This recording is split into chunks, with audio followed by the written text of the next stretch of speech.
Hello friends, welcome back to a 40k journey. My name is Nate. Today we are going to be working on a custom Nemesis Dreadknight. This is for the same friend who I did the Fire Raptor for, and it has some custom 3D printed parts on it. Looks pretty sweet, and we are going to make this beast look awesome.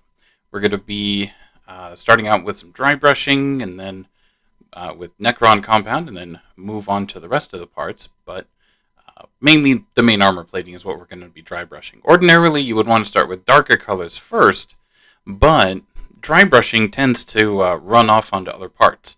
So we're going to be dry brushing the main armor plating, the shoulders, back plates, arms.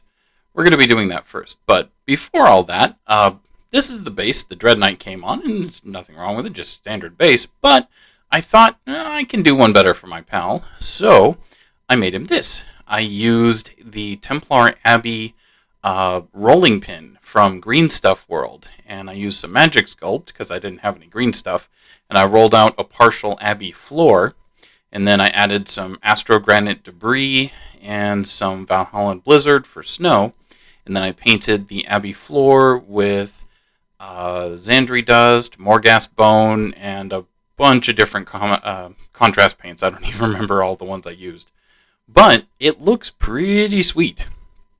It's a bit of work, for sure, but totally worth it. And then when we're finished, we're going to glue the Dreadknight to that. But for now, we're just going to start with the dry brushing. And I have my Necron Compound, and I have my super cheap Wet n Wild makeup brush. I got this at the grocery store for like $1.50, and they work great. So, especially if you're just learning to do dry brushing, or maybe like me, you're kind of coming back to it after a long time. So what we want to do is load our brush up with just a little bit of the Necron Compound, or whatever paint you're using. Wipe off most of it on a paper towel and start brushing. But yeah, we're doing this first. Ordinarily, again, you would do darker colors first, but because dry brushing tends to, well, go everywhere, we're doing that first, even though it's a lighter color.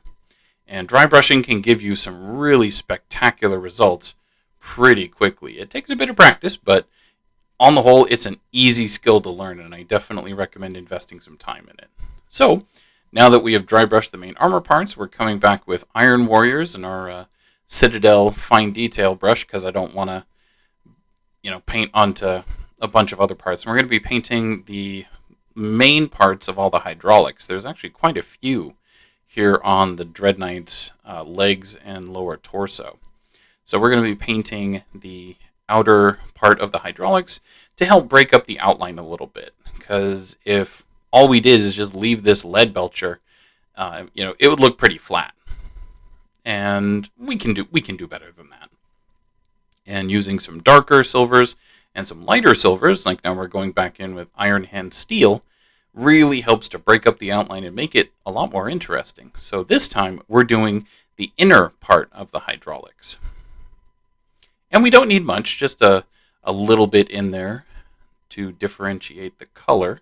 And there's another step that we're going to do here in a bit that will make it even better. So for now, we're coming back with Runefang Steel to do the joints, these big circular parts. And Runefang Steel looks close to the Necron Compound, but it's different enough, I think, to warrant a little bit of extra effort. Now we're coming in with Agrax Earthshade. And what we're doing is we're putting a very thin line of it between the inner part of the hydraulic and the outer part. And that is going to represent lubricant or grease. Because a lot of things I'm sure have changed in the 42nd millennium. But if we're still using hydraulics, we're still using some kind of lubricant on those hydraulics. Unless the laws of physics have changed. So now we're coming into the tabard with Mechanicus Standard Grey. And just got to be careful. We're just doing a just overall coat on it, and make sure that's completely dry before you move on to the next step. And I know it looks flat. That's totally normal.